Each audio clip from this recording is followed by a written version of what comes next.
Welcome back to Care for the Common Game. Today, in deck number 659, we're going to talk about Belbe, the Corrupted Observer. Now, for 2 mana, Golgari, we get a 2/2 zombie elf. I'm sure that would matter in some decks, but not this one particularly. At the beginning of each player's post-combat main phase, so after you swing, that player adds double colorless for each of your opponents who lost life this turn. Now, I love this because it is... I had a chance to play this deck. At the beginning of each player's post-combat main phase, that player adds the mana. So, if you are feeling generous, you can donate someone a lot of colorless mana. And this happened. We were playing Kingdoms. I was the king, and I had already... the game state had required that I was going to die, and my knight had to reveal himself. So, I was able, since I knew that, I was able to give the knight some free colorless mana every turn. How? First, we're going to get into the good part of the deck. Pestilence. Pestilence is, because it's 1 black mana, all creatures and all players take 1 damage, and then you go, we were playing a decent sized game, there was 6 of us, I added 10 colorless mana to my pool. Yeah, it's a weird kind of mana ramp, but it's, I'm here for it. Now, Festering Evil is kind of similar. Now, to keep the Pestilence out, I didn't draw Festering Evil, I drew Pestilence. You need an indestructible creature, and my knight had one, he had a Darksteel Mirror, but I've got a Stuffy Doll and a Toski. That way, because Pestilence constantly checks to see if there's a creature in play, if not, it's gone. So, you know, obviously the favorite is the doll, but Toski works in a pinch. Fungusaur, this is beautiful. Now, you can only Pestilence once, you know, on the first turn. Fungusaur grows, and that was pretty neat, but nowhere near as neat as Pestilence with a Polyraptor out. Now, this was very, very scary, especially when my opponent took it, and I'm still doing the thing to get the mana. And, yeah, Polyraptor, Pestilence is... and getting the free mana, the free colorless mana. But, of course, we are playing Pestilence to want to try to, like, you know, to mitigate some of the life lost to me. Horizon Stone, that colorless mana, you can just store it. Sanctum of the Stone Fangs. Yeah, it's another one of those damages everybody triggers. Like Archer's Parapet's going to damage, you know, or lose a life. The 1-drops that cause everybody to lose, you know, the Vicious Conquistador, Mardu's Shadow Spear, Pulse Tracker, and then, of course, we have the Lull Subordinate. Now, the other Enrage creature, untap target permanent. You can totally untap the land. You just tap to do it, but eventually, you know, the Cacophon's going to die. So that's the main gist of the theme. So we're going to now jump into the normal categories, as it were, the ramp section. And there is a particular bunch in this deck, and because we're not always going to get our thing, right? I've got some pretty expensive creatures in here, but, you know, Belbe dies a couple times or whatever. Yeah.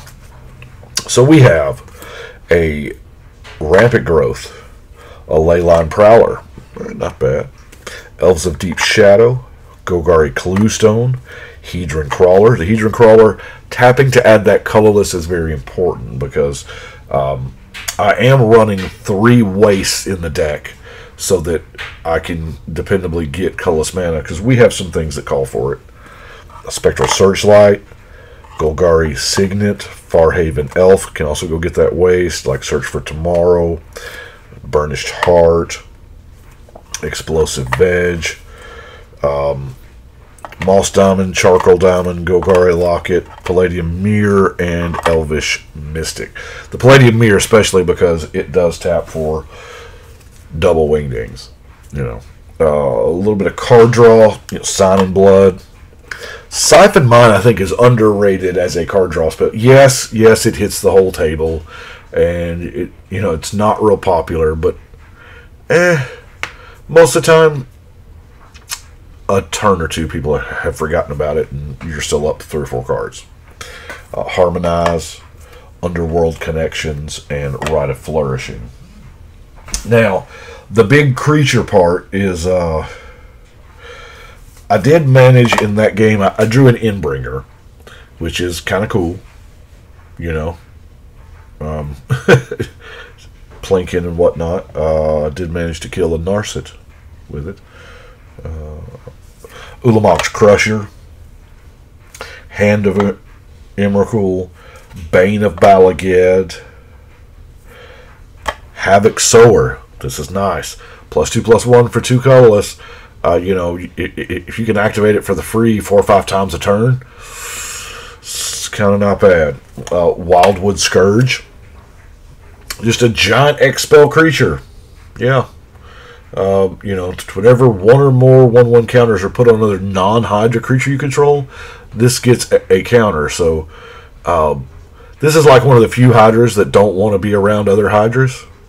So I was like, well, it can be around Godzilla. That's right. The Hangerback Walker.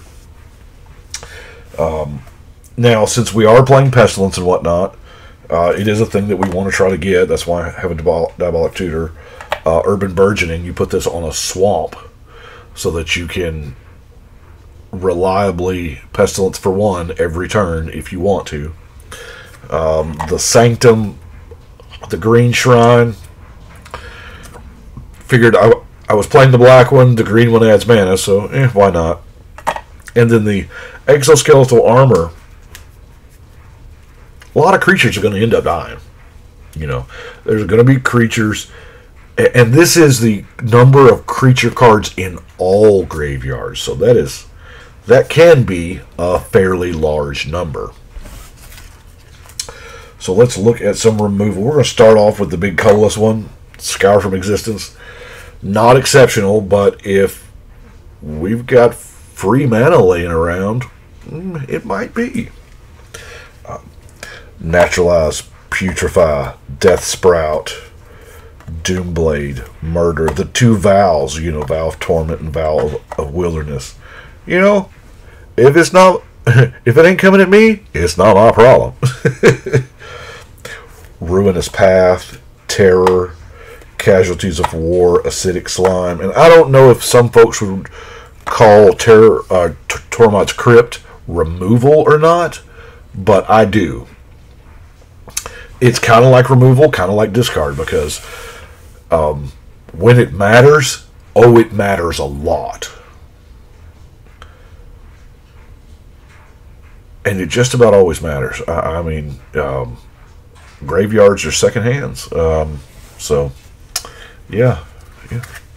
Now we get to our non-basics. The Golgari Rot Farm, Undergrowth Stadium, Rupture Spire, Golgari Guildgate, the Vivid Grove, Terramorphic Expanse, Evolving Wilds, Jungle Hollow, Rogue's Passage, and lastly our Command Tower.